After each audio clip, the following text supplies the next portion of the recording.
नमस्कार दोस्तों, मैं चेतना यादव आप सबके सम्मुख हाजिर हूँ। काव्य की चेतना में आप सभी का हार्दिक स्वागत है।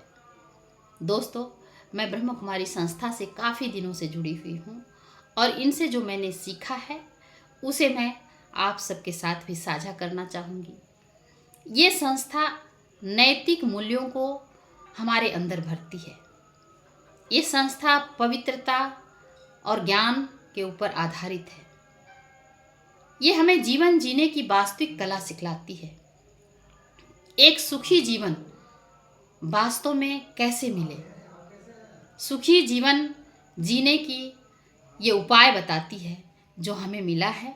मैं आपको भी बताना चाहूँगी। अगर हमें सुखी जीवन पाना है तो शांति और खुशी को अपनाना पड़ेगा। पहला नंबर शांति और खुशी है। अगर हम शांत रहेंगे, शांति से कोई कार्य करेंगे तो शांति से किया हुआ कार्य सफल अवश्य होता है। जहाँ शांति है वहाँ सफलता निश्चित है और जहाँ सफलता है वहाँ खुशी है। खुश रहने से हम स्वस्थ रहते हैं, हेल्दी रहते हैं। खुशी जैसी खुराक नहीं, कहते हैं ना, खुशी जैसी कोई खुराक नहीं। दूसरा है कम खाओ गम खाओ।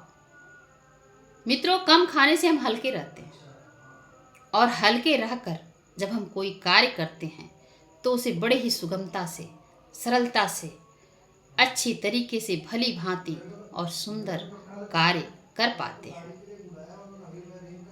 जब हम बीमार होते हैं तो डॉक्टर भी हल्का भोजन करने की सलाह देते हैं और खिचड़ी खाने का सुझाव देते हैं। तो डॉक्टर खिचड़ी खाने के लिए क्यों कहते हैं? क्योंकि खिचड़ी बड़ी ही आसानी से, सुगमता से सुपाच्य होता है, इसलिए पच जाता है। इसे पचाने के लिए ज़्यादा एनर्जी की जरूरत नहीं होती है। और गम खाओ का तात्पर्य ये है, गम खाओ का मतलब ये नहीं है कि गमों को अपने अंदर दबाए रखो, नहीं। गम खाने का मतलब ये है सुने सबकी और करें सोच समझकर। सोच समझकर कोई अगर हम कार्य करते हैं, धैर्यतापूर्वक कोई कार्य करते हैं तो वो कार्य बहुत ही उत्तम क्वालिटी का होता है। तो मित्रों, मैं यही कहना चाहूँगी कि सुने और सबके अच्छे बुरे व्यवहार को अपने अंदर समन्वय कर परिवर्तन कर उसे लें। अगर कोई दुख देता है, तकलीफ देता है तो हमें भी वापस उसे दुख नहीं देना है, क्योंकि वो आत्मा परवश है। तो हमें अपने अंदर सागर की तरह बेहद विशाल बन सबको समाना पड़ेगा। गम खाने का तात्पर्य ये है कि अपने आप को धैर्यतापूर्वक आगे बढ़ाना।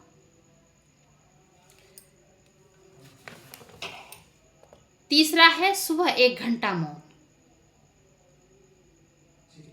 मौन रहें। मौन की ताकत तो सभी को पता है। ऐसा ना हो कि ऊपर ऊपर से मौन रहें और भीतर मन में हलचल होता रहे, नहीं। मौन का तात्पर्य है एकांत में रहना, एक के अंत में उस परमात्मा के साथ रहना, उस एनर्जी के साथ जो कि पूरे विश्व को एनर्जी देती है, उस एनर्जी के साथ कंबाइंड होना, कंबाइंड रूप में रहना और उनकी ताकत को अपने अंदर भरना। और मौन रहकर हम अपने आप को इतना चार्ज कर लें। 1 घंटा सुबह सुबह मौन रहने से इतनी शक्ति हमारे अंदर भर जाती है कि दिन भर कार्य करने की क्षमता हमारे अंदर रहती है और हम अथक अगर कार्य करते रहें तो हर कार्य निश्चित ही सफल होगी। तीसरा है सबके प्रति हित की भावना हो। जैसा हम सोचते हैं वैसा सृष्टि बनती है, संकल्प से सृष्टि। तो मन में जैसा सोच होगा औरों के प्रति, हमें भी वैसा ही मिलेगा।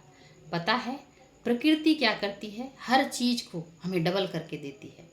जैसा हम इनको देते हैं वैसा हमें तिगुना चौगुना करके लौटाती है। तो अगर हम सबके प्रति शुभ भावना, शुभकामना रखें, संकल्पों को शुभ रखें तो हमें मिलेगी भी शुभ चीज़ें, अच्छी चीज़ें, खुशी, शांति, सुख की प्राप्ति होगी और सुखी जीवन हम जी पाएंगे। कहते हैं ना, energy can neither be created nor destroyed, it can only be transfer.